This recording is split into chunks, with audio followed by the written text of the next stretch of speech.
বাজারে খুব ভালো কুমড়ো পাওয়া যায়, তাই না? আমরা বাজারে গেলে কুমড়ো দেখলে কিন্তু খুব মনটা খুশিতে ভরে যায়, যারা কুমড়ো খেতে ভালোবাসে। আর যারা ভালোবাসেন না তারাও একবার এই রান্নাটা করে দেখতে পারেন।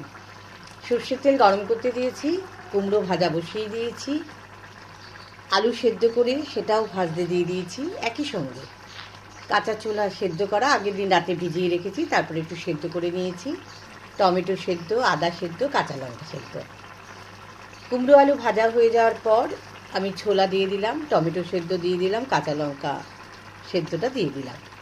তার সঙ্গে দিলাম জিরের গুঁড়ো, একটু ধনের গুঁড়ো দিয়ে কষতে কষতে, অল্প অল্প গরম জল দিয়ে কষতে কষতে আমি আদা বাটাটা ছিল সেটাও দিয়ে দিলাম। এবার টকবক করে ফুটছে, বেশ গা মাখা কাদা কাদা হবে একটু। আপনি রুটি, লুচি, পরোটা দিতেই পারেন। দেখুন, যে নুন খেয়ে গুণ গাইবে সে কিন্তু কোনো রান্নার খুঁত ধরবে না। এই রান্নাটা একটা অদ্ভুত, কি বলবো, সুন্দর খেতে লাগে।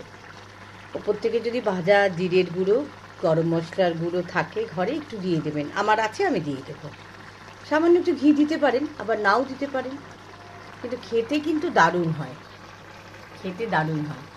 আর যদি একটু চিংড়ি মাছ ভালো পেয়ে যান, চিংড়ি মাছটা ভেজে এক কোয়া রসুন, ছোট্ট একটা পেঁয়াজ দিয়ে নাড়াচাড়া করে এর মধ্যে দিয়ে দেবেন, তাহলে দেখবেন আরও স্বাদ হয়ে যাবে। ঝটপট করে নিন একটি অন্য ধরনের কুমড়ো আলু ছোলার তরকারি।